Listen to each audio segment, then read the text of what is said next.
This video, we're going to look at two additional applications of angles. We're looking at linear and angular speed. Linear speed is how fast a round object is traveling horizontally. So an example of linear speed might be miles per hour if we're dealing with a car traveling on round wheels.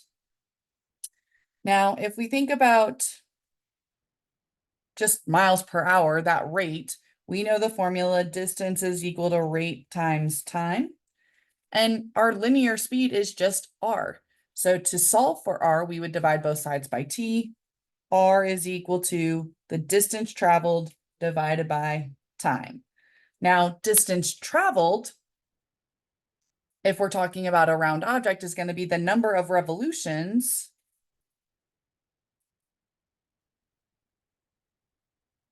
times the circumference.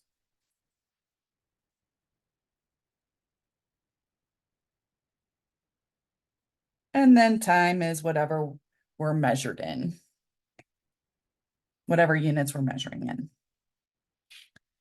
Angular speed is how fast a round object is spinning but not moving.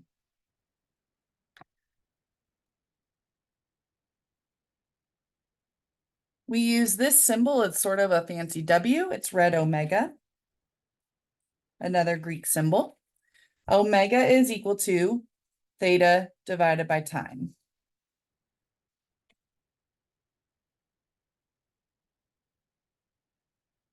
Suppose that at a point P, or suppose that a point P is on a circle with a radius of 10, and ray OP is rotating with angular speed pi over 18 radians per second.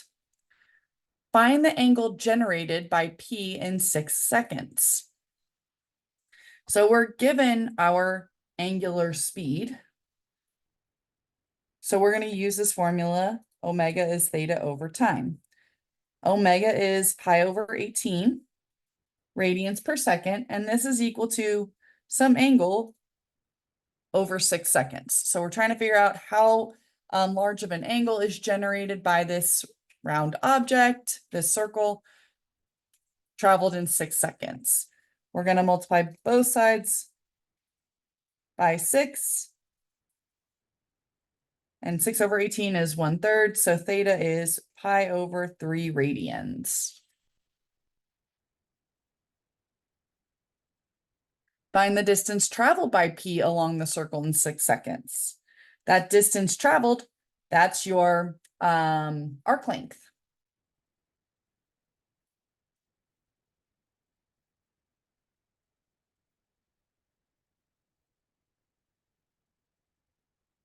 Since we've been dealing with our angles in radians, we're going to use that theta over 2 pi times 2 pi r formula for arc length. Simplifying this before substituting in known values, the 2 pi's cancel out. Theta we just found, the angle generated in 6 seconds to be pi over 3. Times the radius was 10. So our arc length is 10 pi over 3 centimeters.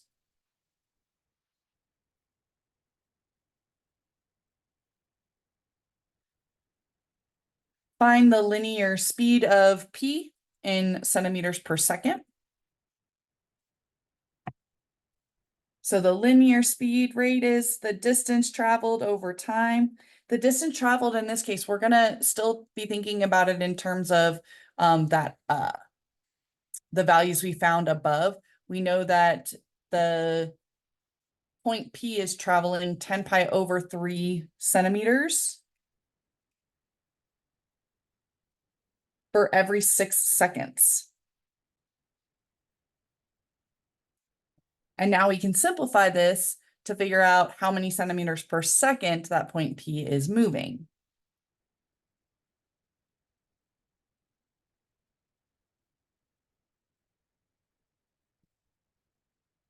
So this is 10 pi over 18 or 5 pi over 9. And this is going to be centimeters per second.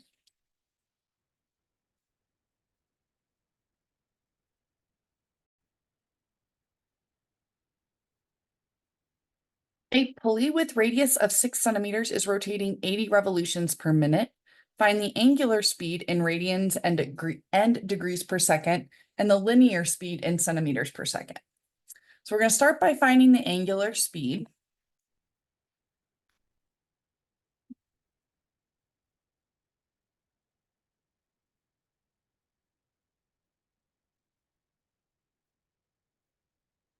We know omega is theta divided by time.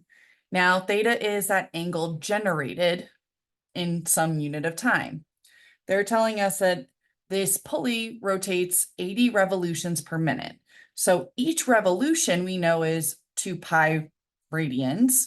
So theta is going to be 80 times 2 pi, because we're basically going around 80 times, each time being 2 pi. And this is radians. And this is per 1 minute. So now we need to simplify this. So omega is equal to 160 pi radians per minute. Well, they wanted the angular speed in radians per second, so we need to use dimensional analysis to change the units from radians per minute to radians per second. To do that, we're going to multiply by the ratio 1 minute is 60 seconds. And again, we wanted minute in the numerator so that those units cancel out. And now we can multiply across. That 160 divided by 60 is going to simplify to 8 over 3. So this is equal to 8 pi over 3 radians per second. Now they also wanted omega in terms of degrees per second.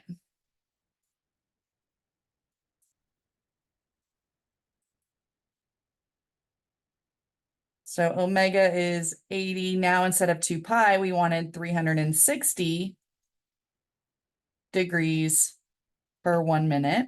So I'm starting with that same initial formula, but instead of measuring each revolution in terms of radians, we're measuring in terms of degrees.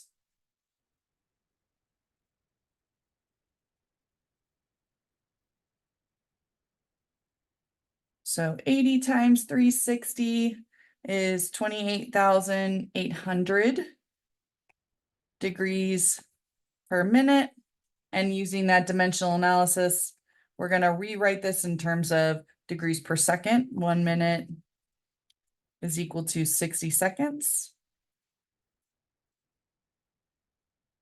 So we're going to take that 28,880 divided by 60. This is 480 degrees per second.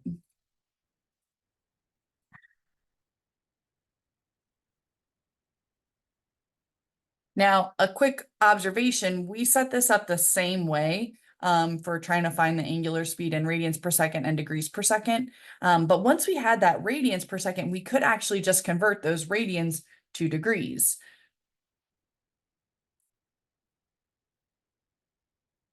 So 8 pi over 3 times 180 over pi, if we were to multiply this out, this is equal to 480 degrees.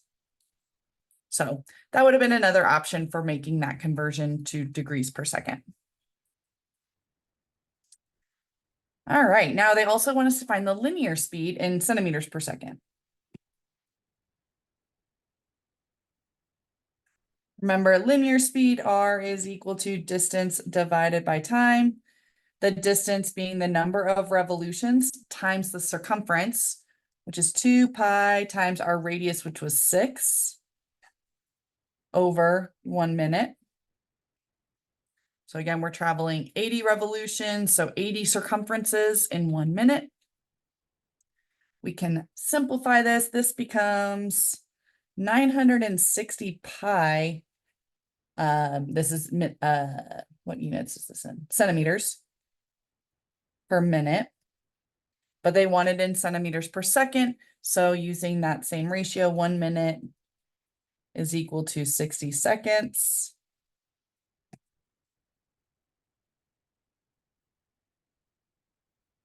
R is equal to 16 pi centimeters per second.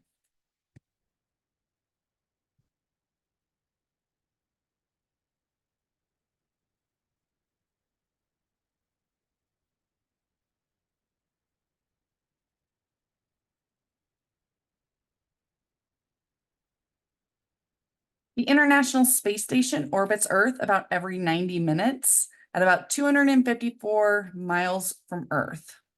Find the angular speed in degrees per second and the linear speed in miles per hour of the International Space Station. Please note that the Earth's diameter is about 7,917.5 miles. So we've got our International Space Station orbiting around Earth. So let's start sketching what this could look like. So here's Earth. And then here's the orbit of the International Space Station, approximately. Now they've given us some information. We know that the distance that the International Space Station is from Earth is 254 miles. We also know that the diameter of Earth is 7,917.5 miles, which tells me that the radius of Earth is equal to 3,958.75 miles.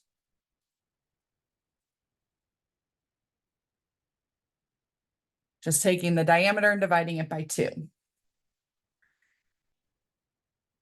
From there, we know that the radius of orbit, so the radius, the distance from the center of Earth to that path of orbit of the International Space Station, is going to be 254 plus that radius of Earth, 3,958.75 miles, or 4,212.75 miles approximately.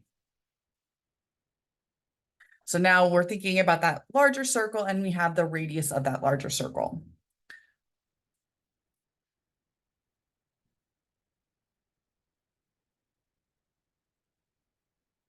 To find our angular speed, omega is equal to theta over time.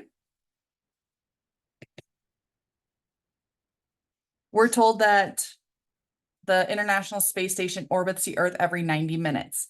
So, and we're looking ahead. The problem wants our angular speed in degrees per second. So I'm going to measure theta in degrees. So that means every revolution, or 360 degrees, takes place in 90 minutes.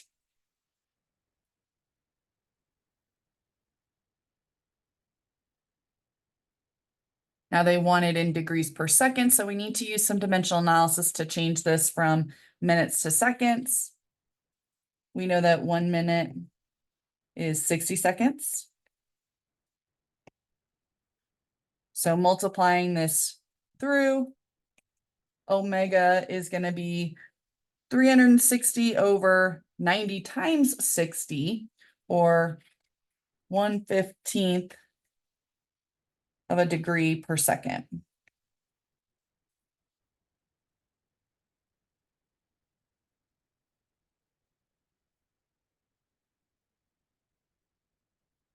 The linear speed rate is equal to distance over time. Again, that distance is the number of revolutions times the circumference over however long it takes. So we're going to go exactly 1 revolution times the circumference. So we're doing 1 revolution times 2 pi times r, which was that 4,212.75 miles divided by 90 minutes.